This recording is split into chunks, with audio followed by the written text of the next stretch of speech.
Hi-ho Silver, here with another happiness hack. Mind your own business. Boy, is this topic fraught with controversy. I was thinking about it a lot yesterday as my husband and I were driving to an appointment. I was the passenger, he was the driver. I was acting like I was a designated copilot. Now I know this annoys Reggie and I love him, and yet I was doing it anyway. What is up with that? This scenario is an example of many relationship issues.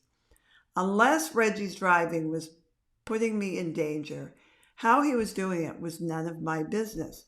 I mean, we weren't going to be late. One of the things I love about him is that he allows enough time to make sure that we'll get there with wiggle room. But when he's driving, he also drives as if we're 10 minutes late. But you know what? None of my business. My insatiable need to control everything was leaking out everywhere yesterday. And poor Reggie, he was the brunt of it. Can you relate to any of this? Reflect on your last week. Think about some conflicts you may have had, even in your head, which is where most of mine happen. I don't know about you.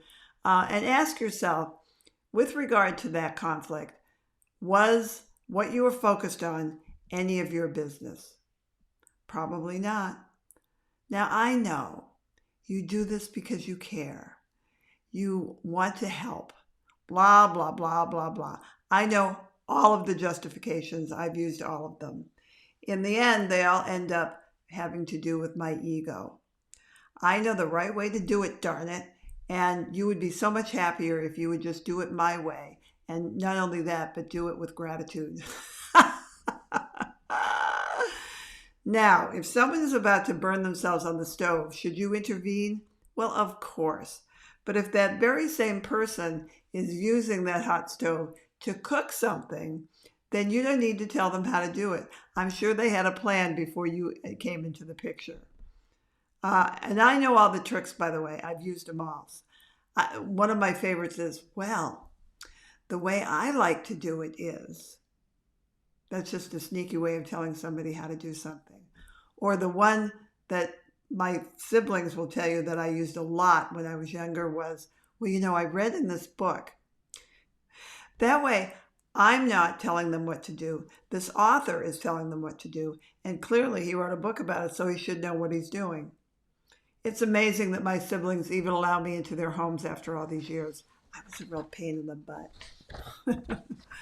Now, don't get me started on interfering with work stuff. I mean, here's the sad truth. If somebody's late every single day and it doesn't impact your work or your paycheck, mind your own business. After all, while you were playing hall monitor, were you working? I don't think so. Remember, you attract more of what you focus on. And when you're focused on what everybody else is doing wrong, then what you're going to find is that you will be surrounded by a bunch of mischief that just really irritates the heck out of you. And why would you do that? You might have the satisfaction of being right, but are you happy? By the way, my husband, when I was recording this, came in and said to me, I've gained some weight and I'm not happy about it, so no more dessert. I have heard this before. Now, is it my responsibility the next time he reaches for a piece of chocolate cake to stop him? Absolutely not. It's none of my business.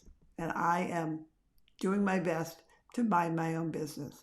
So remember, you deserve to be happy, and minding your own business will do that.